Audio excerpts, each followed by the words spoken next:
Hi hello नमस्ते। तर आज आहे माझा कोस्टल राईड डे 2 आणि आम्ही जाणार आहोत बागमांडला टू केशवराज मंदिर दापोली टू गणपतीपुळे। एवढा सुंदर सकाळचा नजारा बघून माझं तर खूप जास्त मन भरलेलं होतं। असं वाटतच नव्हतं की तिथून जाऊ, पण काय करणार, लवकर उठाल, लवकर सगळ्या गोष्टी कराल तरच तुम्ही लाईफ मध्ये कुठेतरी सक्सेस होऊ शकता। म्हणून आम्ही सकाळची 7:30 जी आहे ती फेरी बोट पकडलेली आहे आणि बोट मध्ये आम्ही मोजून 5 ते 10 जणच होतो, बट आम्ही खूप जास्त एन्जॉय केलेलं आहे। तिथून आम्ही निघालेलो आहोत वेसवी पोर्ट अँड जेटीच्या इकडे, तिथे आम्ही पोहोचलेलो आहोत। तिथून आम्ही जाणार आहोत केशवराज महाराजांच्या मंदिरामध्ये जे आहे दापोलीमध्ये। मला ऍक्च्युली समोरून पूलचा व्हिडिओ काढता आला नाही म्हणून मी जाताना असं पूलला असं बाय बाय केलं।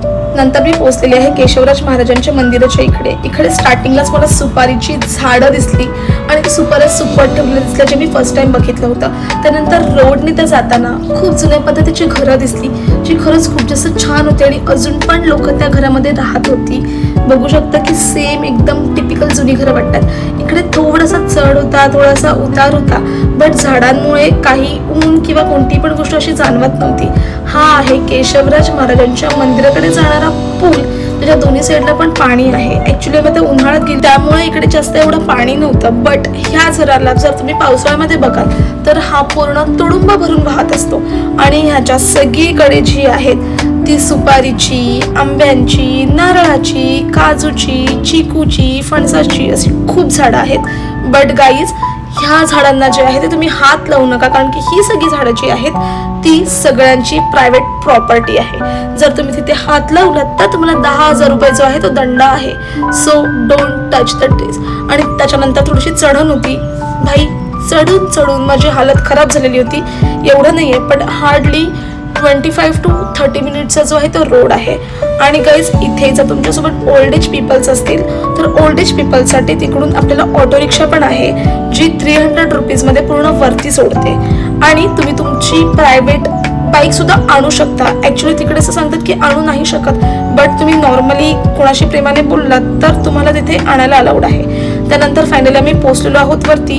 आम्ही मंदिरामध्ये प्रवेश केला तर खूप असं शांत आणि प्रसन्न वाटलं, कारण की हे मंदिर जे आहे ते पूर्ण निसर्गाच्या सानिध्यात बांधलेलं मंदिर आहे आणि हे पांडवांनी एका रात्रीमध्ये बांधलेलं मंदिर आहे। आणि हे मंदिर जे आहे ते 5000 वर्षांहून जुनं मंदिर आहे। ह्या मंदिराचं एक सगळ्यात मोठं वैशिष्ट्य आहे ते म्हणजे ह्या मंदिरामध्ये गोमुखातून पाणी येतं, ते 12ही महिने पाणी असतं आणि हे जे पाणी येतं ते पिण्याचं पाणी असतं आणि ते खूप दूर डोंगरावरून पाणी येतं। तुम्ही बघू शकता की किती वरतून ते पाणी येते। नंतर तुम्ही जेव्हा गाभाऱ्यामध्ये प्रवेश कराल त्या टायमिंगला तुमचे कपडे जे आहेत ते ओले असणं खूप जास्त महत्त्वाचं आहे, कारण की तिथे असं मेन्शन केलेलं आहे।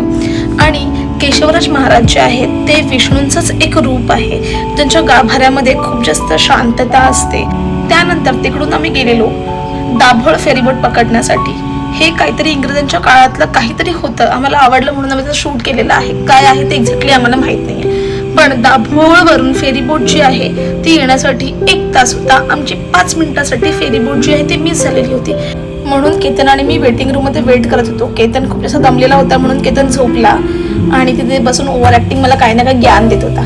आम्ही इकडे 1.5 तास वेट केल्याच्या नंतर सुद्धा आमच्या फेरीबोट मध्ये जे आहे ते आम्ही खूप कमी लोक होतो, कारण की इथे लोक कमी असतात, त्यांच्यामुळे इकडेच फक्त अशी फेरीबोट आम्हाला भेटली जी 1 ते 1.5 तासानंतर येते। अदरवाईज आम्ही जिकडे आतापर्यंत गेलो होतो तिकडे 15-15 मिनिटांनी फेरीबोट ज्या आहेत त्या होत्या। त्यानंतर ह्या फेरीबोटमधून आम्ही दाभोळ टू गुहागर असं जे आहे ते ट्रॅव्हल केलेलं आहे। तिकडून आम्ही पुढे जाणार होतो गणपतीपुळेसाठी। तर आम्ही आमच्या फेरीबोटला बाय बाय केलं आणि आम्ही आमच्या पुढच्या प्रवासाला निघालो गाईस, हे तर खरं होतं। बट इकडे पूर्ण गावची आणि कोकणातल्या घराची वाईब येत होती, कारण की केतनचं घर पण जे आहे ते कोकणात आहे। आणि इथे जेव्हा आपली पालखी येते तेव्हा आपण जसं रोड वरती रांगोळी काढतो असं सगळं इथे होतं। नंतर हनुमान मंदिराला जे आहे ते आम्ही बाय बाय केलं आणि आमचं ट्रॅव्हलिंग जे आहे ते सुरूच ठेवलं। हनुमानाचं मंदिर पण जे आहे ते खूप जास्त छान होतं, पण दुपार झालेली होती त्याच्यामुळे मंदिर जे आहे ते बंद केलेलं होतं। त्यानंतर पुढे आम्हाला दिसलेली आहे लालपरी म्हणून आम्ही लालपरीला बाय बाय केलं आणि आम्ही निघालो। तर गाईस, मला तुम्हाला एक गोष्ट सांगायची आहे की जे आपण म्हणतो कोस्टल राईड करायची आम्हाला, तर पूर्ण जेवढं पण आम्ही लोकांनी ट्रॅव्हलिंग केलेलं होतं ते सगळं आणि सगळं समुद्राच्या साईडनेच आमचे रोड जे आहे ते होते आणि थोडं पण आम्हाला ऊन लागलेलं नव्हतं. आणि त्यानंतर आलेला आहे हा रोड. अचानक चांगल्या रोडमधून, सिमेंटच्या रोडमधून हा रोड आला. भाई आम्हाला वाटलं आमच्या मॅपने आम्हाला जे आहे ते गंडवलेलं आहे, बट आम्ही आमचा ध्येय जे आहे ते सोडलेलं नव्हतं. आम्ही स्ट्रॉंग होतो म्हणून आम्ही गेलो पुढे. आणि काहीच हा रोड असा होता की डेंजर, आम्ही तिथून पडलो असतो ना तर डायरेक्टली समुद्रातच होतो. बट आम्ही लोक वाचलेलो आहोत आणि आम्ही आमची गाडी जी आहे ते स्लो आणि खूप कॉन्फिडेंटने चालवून केतनने मला फायनली चांगल्या ठिकाणी असं जे आहे ते पोहोचवलेलं आहे. आणि केतनने मला पोहोचवलेलं आहे जयगड फोर्ट इथे. आणि इकडून बोट जी आहे तिथे बोट आलेली होती, बट केतन जो आहे तो बोटमध्ये येऊ शकत नव्हता. हाई खूप दमली आहे मी गाईज, खूप दमली आहे. म्हणून बिचारा केतन बघा कसा गोंडस मुलासारखा तिथे बसला. मला बोलला तू जा सावलीमध्ये. मला सांगतोय बघ मी तुला एक रील पाठवले, तिकडे जाऊन बघ असे फोटो काढायचे, हे करायचं ते करायचंय. मला बिचारासारखं सांगत होता. नंतर मला सांगतोय अरे इकडचं शूट घे, तिकडचं शूट घे, अरे असं कर तसं कर. तिथे बसून त्याची ओव्हर ऍक्टिंग बघ अशी मला सांगतोय. बोटमध्ये आल्याच्या नंतर माझे ते किडे वळवायला लागले होते. मला असं वाटत होतं की भाई मी इथे उभा राहू.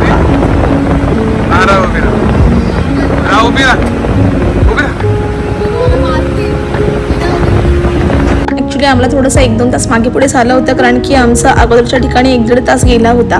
बट इट्स ओके, थोडंफार चालतं. मग फायनली आम्ही रत्नागिरीमध्ये पोहोचलो. रत्नागिरीमध्ये पोहोचल्याच्या नंतर मला खूप जास्त ऊन लागत होतं, म्हणजे असं लागत नव्हतं पण असं वाटत होतं. मग त्याच्यामुळे मी आईस्क्रीम घेतली. मी आईस्क्रीम खात होते, बिचारा केतन गाडी चालवत होता. त्याच्यानंतर इथे आम्हाला बीच लागला. बीचच्या साईडला सुद्धा आपण जसं मरीन्सला बसतो तसं इथे बसण्यासाठी केलेलं आहे. तर भाई काय करताय आपल्या मरीन्सच्या इकडे, कारण की हे त्याच्यापेक्षा पण खूप जास्त सुंदर होतं. नंतर आम्ही गणपतीपुळेची इथे एंट्री मारली. केतन मला सांगत होता अरे जेव्हा मी आले होतो तेव्हा इथे काहीच नव्हतं, आता हे सगळं केलं, असं केलंय तसं केलं. आणि फायनली मी गणपतीपुळेला पोहोचलेली आहे. प्रवेशद्वारावरती होती आणि खूप जास्त छान वाटत होतं, कारण की मी फर्स्ट टाइम गणपतीपुळेला जे आहे ते आलेली होती. खूप जास्त नारळाची झाडं, शांतता आणि जास्त पब्लिक पण नव्हतं, कारण की आम्ही ऑड डेजला गेलेलो होतो. त्यानंतर जेव्हा आम्ही एंट्री केली त्याच्यानंतर थोडंसं आतमध्ये गेल्याच्या नंतर लेफ्ट साईडला जे आहे ते आम्ही आमचे पाय धुतले आणि बाप्पाच्या दर्शनासाठी निघालो, कारण की मी खूप जास्त एक्सायटेड होते. मी फर्स्ट टाइम आलेली होती. केतन 1-2 वेळा येऊन गेलेला होता आणि आम्ही ऑड डेजला आल्यामुळे आम्ही खूप जास्त लकी होतो, कारण की आमच्या लोकांना गर्दी भेटलेली नव्हती.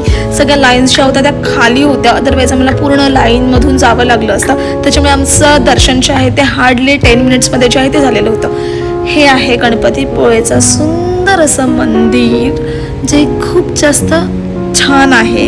आतमध्ये शूट करण्यासाठी अलाउड नाही आहे, त्याच्यामुळे आतमधले शूट जे आहे ते आम्ही घेतलेले नव्हते. इथे छान असे गणपतीचं पण त्या लोकांनी प्रिंट्स जे आहे ते केलेले आहेत. मूर्तीची आहे ते दगडांवरती त्या लोकांनी छान असं चित्र काढलेले आहेत आणि खूप छान वाटतं इथे आल्यावरती. तुम्ही पण नक्कीच जर रत्नागिरीमध्ये गेल्यावरती गणपतीपुळेचं दर्शन नक्कीच घ्या, कारण की हा नवसाला पावणारा गणपती बाप्पा आहे. आणि हा गणपती बाप्पा जो आहे तो मानव निर्मित नसून स्वयंभू आहे. हा जमिनीतून आपोआप आलेला गणपती बाप्पा आहे. आणि मंदिराच्या आजूबाजूला जो आहे तो समुद्र आहे आणि समुद्रावरची वाळू जी आहे ती पांढरे वाळू आहे आणि त्याच्यामुळे पर्यटकांसाठी गणपतीपुळे हे मंदिर जे आहे ते खूप जास्त आकर्षक आहे. नंतर जाता जाता उंदीर मामाच्या कानामध्ये मी माझी एक विश मागितली. सांगितलं पटापट जा उंदीर मामा आणि प्लीज गणपती बाप्पाला सांगू नये की माझी ही इच्छा पूर्ण कर. आणि आम्ही तिथून निघालो. आम्ही गणपतीपुळेलाच आमचा सनसेट बघितला होता, त्याच्यामुळे आता थोडंसं अतिच जास्त सनडाऊन झाला होता. तर आम्हाला आमचं पुढचं राहण्याची सोय वगैरे सगळं करायची होती. जाता जाता आम्हाला लागलेला आहे आरे वारे समुद्र किनारा, जो खूप जास्त सुंदर आहे. निळं पाणी आहे तिथे, खूप छान दिसतं. जर तुम्ही गेलात तर प्लीज इथे फोटोज वगैरे छान असे शूट करू शकता. आणि अशा प्रकारे माझा डे 2 जो आहे तो संपलेला आहे. थँक्यू सो मच माझा पूर्ण व्हिडिओ बघितल्याबद्दल. सबस्क्राईब माय चॅनल.